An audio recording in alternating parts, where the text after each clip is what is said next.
Hey guys, I'm going to make a short video. I'm going to share some things I picked up last week. I went on vacation last week, and we actually went to Toronto.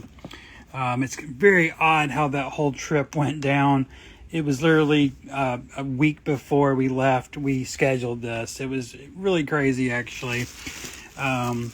And I'm not going to get into that. It's kind of a long story. But anyway, we ended up in Toronto for a week, which was really nice. Actually, because I've never been to Canada. And I held on to the hope that we would maybe get to see the old building where they made Novo Bonbon cheap toys, because these were made, at least distributed, out of Toronto, Canada. And I actually made that dream happen, so you'll be seeing hopefully a video about that in the near future. But I did pick up some candy stuff. The whole week was it was awesome. It was really, really fun. I might have to shut this window, guys. It's kind of weird today. The light is just bearing in. Yeah, it was such a different experience, because this was the first family vacation we've ever had in a city. We always go to the beach, stuff like that. But anyway, so these are things I picked up in Toronto, and one of the oddest things about this stuff is almost none of it is Canadian. And so anyway, let me just show you what I picked up, and then I'll blabber later. So I've been collecting Moco Moco Lits since 2013 when they were first introduced. We are on series. We're on series like I guess you'd call it 11 at this point. Now this doesn't say series 11. This is the new fantasy series. They've made a bunch of them basically, and they've kind of made some. Offshoots or whatever. And this is one of them. But I would call this maybe Series 11 at this point. But anyway. So yeah, I buy them all. The thing though, I couldn't buy all four. There's four designs of toilets. I couldn't bring them all back. And so I just picked the best one, which in my opinion was glow in the dark white.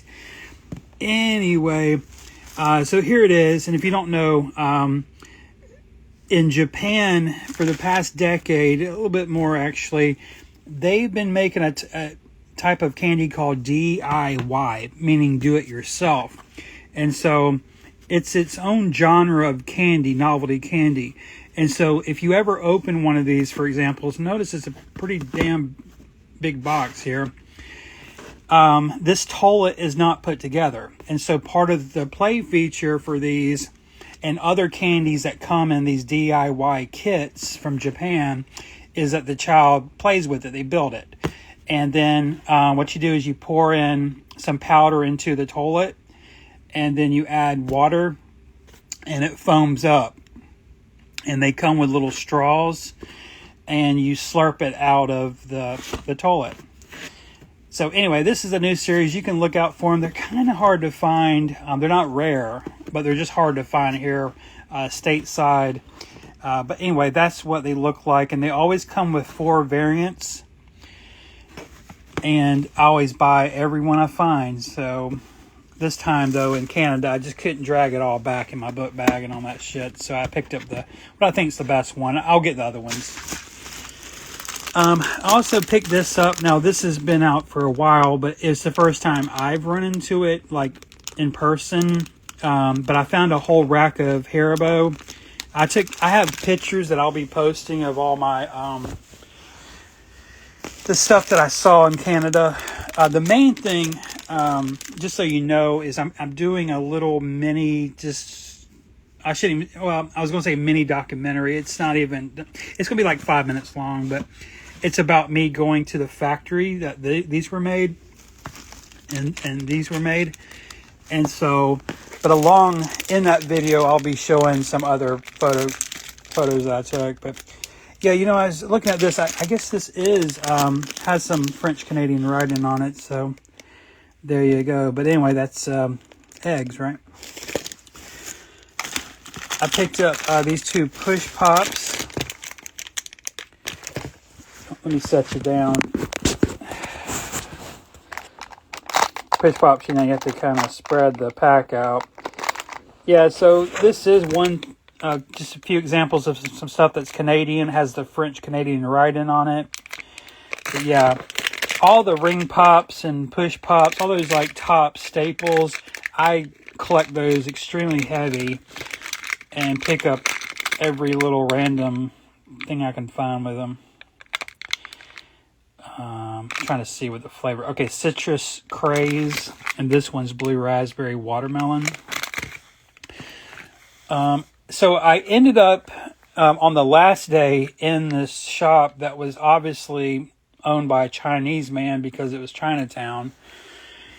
I'm 90% sure he was Chinese, but he had a really nice candy shop, and some of this came from there, including this one, which I had never seen, but it has a play function here.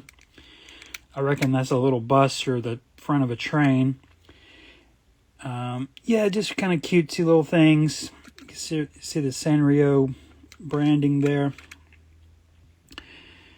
Obviously Japanese, though. There you go. Pick this up.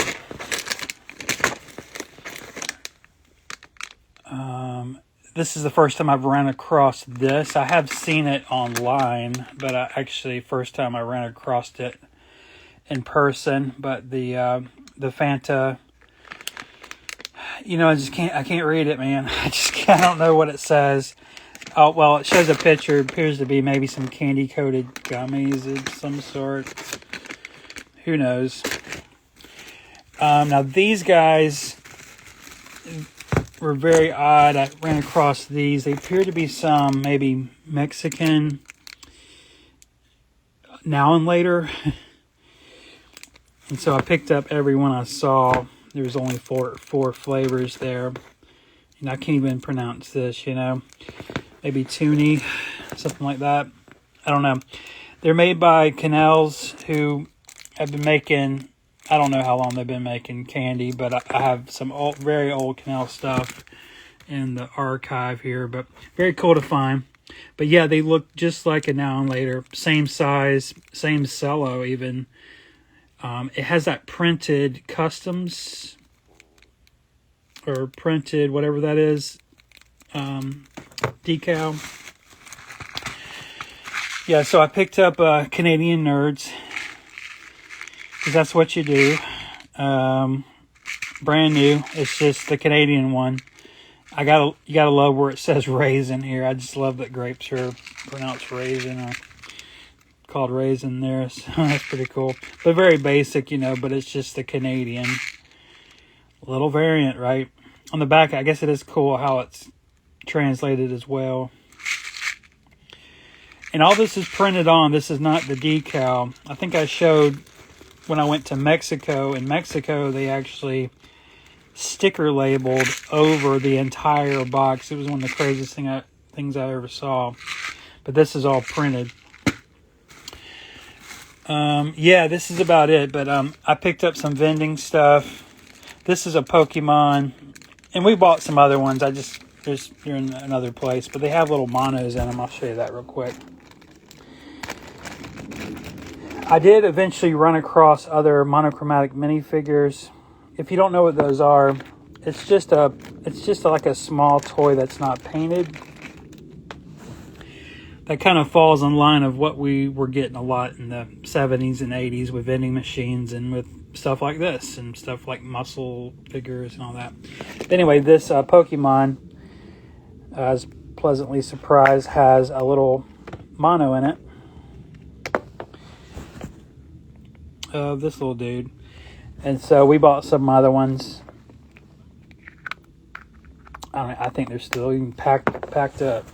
The last two things are some Korean bubblegum that has some anime characters. I don't honestly, I've never seen this particular anime, but it looks like maybe Demon Slayer. I mean, I've watched, I think, the first episode and got kind of bored with it, but pretty sure that's Demon Slayer. Could be wrong. But yeah, anything that's dark like that, I'm going to like that as well. You know, crazy stuff like eggs, gross stuff like toilets, dark stuff like these dudes, you know, all the cool shit, right? All the wacky knockoffs like these, but also all the cool nostalgic ones that just keep coming back. And then, you know, that would fall into, I guess, the classic category. And the little weird novelties. So yeah, guys, hope you enjoyed that. The mail hasn't come today. I'm expecting some stuff. I actually might be back here in a little while.